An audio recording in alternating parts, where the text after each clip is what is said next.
On October 3rd, 1993, what was meant to be a quick military operation turned into one of the most intense urban battles the United States had faced since the Vietnam War.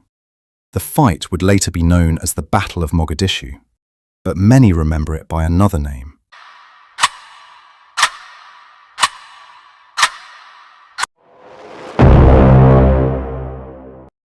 Black Hawk Down.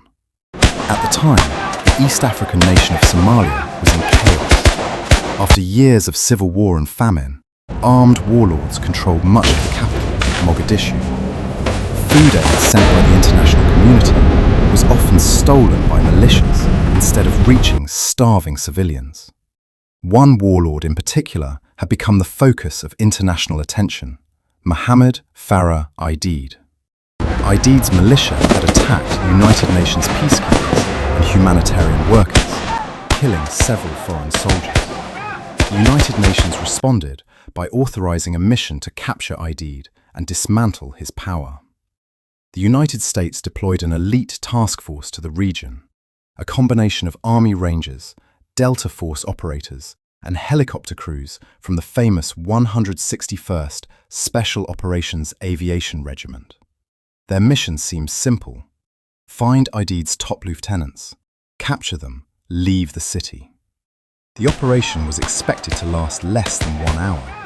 Instead, it would become an overnight fight for survival. On the afternoon of October 3rd, 1993, helicopters lifted off from the American base near Mogadishu. Black Hawk helicopters roared through the sky, while smaller Little Bird attack helicopters escorted them. Below, dusty streets twisted through crowded neighborhoods, packed with narrow alleyways and concrete buildings. The target was a meeting of Aidid's senior commanders inside a building in the heart of the city.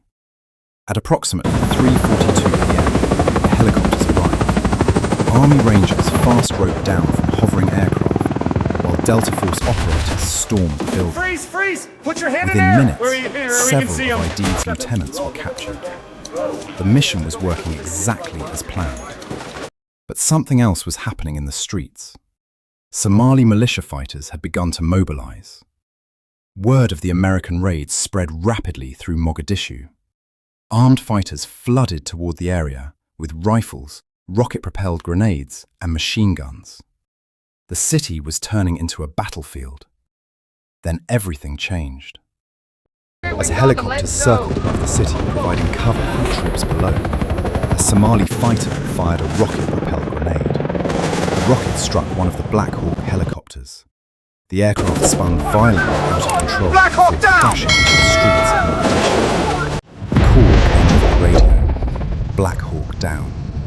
The downed helicopter meant one thing: the mission had just become a rescue operation. Ground forces immediately began moving toward the crash site, but the streets were already packed with armed fighters and angry crowds. Every intersection became a fight. Bullets ricocheted off walls and vehicles. Rocket explosions shook the streets as American soldiers tried to push through the We've got them, let's go! Then disaster struck again. Less than 20 minutes later, another rocket-propelled grenade slammed into a second Black Hawk down! The two crashed into the city. Now, 2 American helicopters were down deep inside hostile territory. The situation had become far worse than anyone had expected. At the second crash site, 2 Delta Force snipers volunteered for a nearly impossible mission. Gary Gordon and Randy Shukart requested permission to be inserted on the ground to protect the crew of the crashed helicopter. They knew they would be heavily outnumbered, but they went anyway. After landing near the wreckage, the 2 soldiers fought to defend the wounded pilot and crew as Somali fighters closed in from all directions. They held their position as long as they could. Both men were eventually killed in the firefight. For their actions that day, Gordon and Shukart would later receive the Medal of Honor, the highest military award in the United States. As darkness fell over Mogadishu, hundreds of American soldiers were still trapped inside the city. Convoys attempting to reach the crash sites became lost in the maze-like streets. Somali fighters attacked from rooftops, windows, and alleyways. the battle raged through the night. Small groups of Rangers and Delta Force operators fought building to building, while helicopters overhead tried to keep militia fighters away with machine gun fire. Meanwhile, a large rescue force was being organized. United Nations troops from several countries, including Malaysian armored vehicles and Pakistani tanks, moved toward the city to help extract the trapped Americans. Hours passed before the rescue column finally reached the battle. By the time the evacuation began in the early morning hours of October 4th, soldiers had been fighting for nearly 18 hours. When the battle finally ended, the cost was devastating.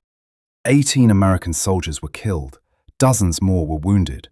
Hundreds of Somali fighters and civilians were also killed during the intense fighting across the city. Images from the aftermath shocked the world.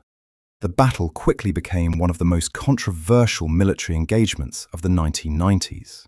The United States eventually withdrew its forces from Somalia the following year.